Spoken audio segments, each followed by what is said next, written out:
কেন কেন জীবনটা এভাবে শেষ হয়ে গেল বলতে পারবেন?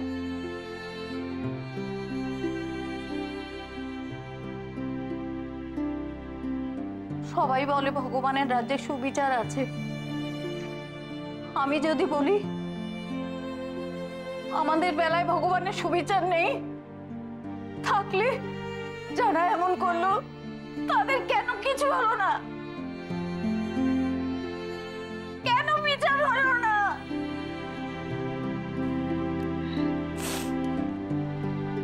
আচ্ছা মাসিমা, ও কি সেই থেকে ওখানেই আছে? বাড়ি ফেরেনি? ফিরেছে তো, এই মাস চারেক আগে ছাড়া পেয়েছে। ছাড়া পেয়ে ও এখানে এসেছে তো? এসেছিল, কটা দিন ঘরের মধ্যে চুপ করে বসে রইল। খাওয়া নেই, কোনো কথা নেই মুখে।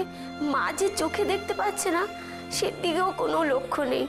কটা দিন চুপ করে বসে রইল ঘরের মধ্যে, তারপরে একদিন বেরোলো, ফিরলো ঝোড়ো চেহারা নিয়ে।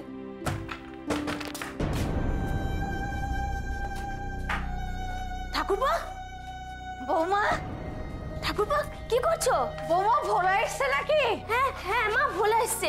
বৌমা, আমার ভোলা এসছে। ঠাকুরপা কি হয়েছে? এটা কি করছো? আমারে নিয়ে চলো মা। আরে বলো না। ভোলার কাছে? হ্যাঁ মা, হ্যাঁ বলো না, কি করছো? কি হয়েছে? এটা কি বলো তো, কিছু তো বলো। এই তো ও ভোলা, ভোলা তুই এসছিস বাবা। ও বাবা তুই এসছিস। কিছু তো বলো একটা। কি করছো বৌমা? ও কি করছে? চলে গেল বৌমা ভোলা। জানেন, এত অভাবেও না আমি ওই কাপ মেডেলগুলো কাউকে কোনোদিন হাত দিতে দিইনি। ওর দাদা কতবার বলেছিল বেচে দিতে, আমি বেচতে দিইনি। কেন জানেন? ওগুলো ছিল ওর প্রাণ। কিন্তু কেন যে কোথায় যে ওগুলো নিয়ে চলে গেল, কেন যেমন হলো, কি করে হলো বলুন তো?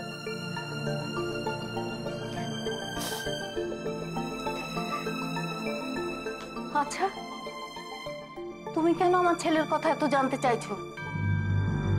সে ভালো আছে তো? বেঁচে আছে তো? মাসিমা, ভোলা কোথায় সেটা তো আমি জানি না।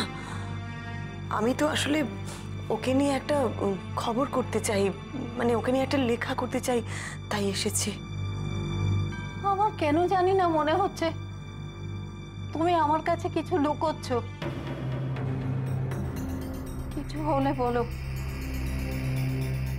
আমি চোখে দেখি না, বুড়ি মানুষ। আমি এই সব কিছু বন্ধ করতে পারি, কিন্তু একটা শর্তে। তোমাকে আর দুর্গাকে আমাকে ছুঁয়ে কথা দিতে হবে এর সাথে তোমরা কোনো যোগাযোগ আর রাখবে না। শোনো, আমরা এখনো তোমার মতন এতটা পাথর হয়ে যায়নি। তোমাকে ছুঁয়ে আমি এত বড় কথাটা, এটাই আমার শেষ কথা তোমাকে।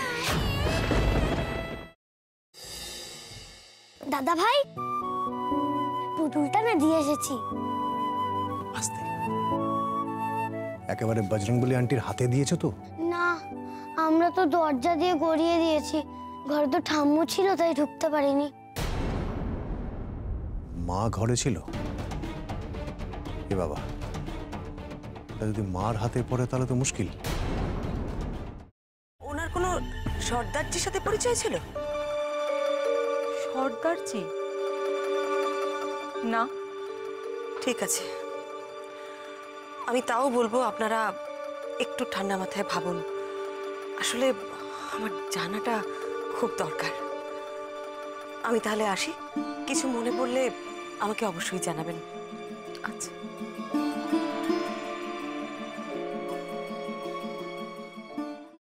ফ্রাইং প্যানে Emami healthy and tasty refined rice bran oil গরম করে তাতে গোটা কালো সর্ষে আর কারি পাতা ফোড়ন দিয়ে ওর মধ্যে একে একে টমেটো কুচি, বাঁধাকপি বাটা, নুন, হলুদ গুঁড়ো, শুকনো লঙ্কা গুঁড়ো আর সামান্য চিনি দিয়ে ভালো করে কষিয়ে নিয়ে ওই মিশ্রণে কুড়িয়ে বেটে রাখা নারকেল, পাকা লঙ্কা কুচি আর কারি পাতা দিয়ে ভালো করে নাড়াচাড়া করে নামিয়ে নিয়ে নারকেলের স্লাইস, পাকা লঙ্কা স্লাইস আর কারি পাতা দিয়ে সাজিয়ে সার্ভ করুন বাঁধাকপির ঝাল।